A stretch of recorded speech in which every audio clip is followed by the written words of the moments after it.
Estaba caminando por una especie de arroyo. Corriendo, no, caminando. Entonces oí un sonido muy fuerte de un claxon de un coche. Había una gasolinera, alguien llamó a una ambulancia y vinieron, no recuerdo nada más. La amnesia postraumática es muy frecuente en casos como el suyo. Alguien que dice ser su mujer está llegando. ¿Quién soy?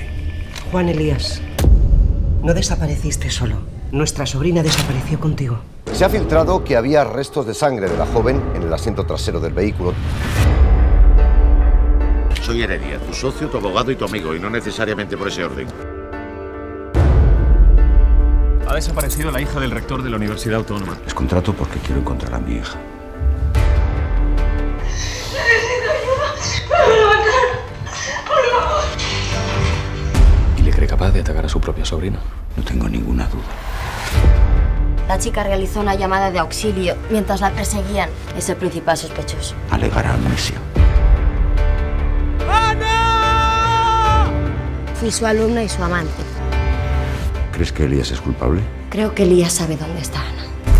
Si quieres saber la verdad de quiénes somos, somos estos. Juan Elías es el socio de uno de los bufetes penales más potentes de la ciudad. Y su mujer es juez. Se enfrentan al corporativismo de la judicatura. ¡Quieres engañarles a todos, pero no a mí!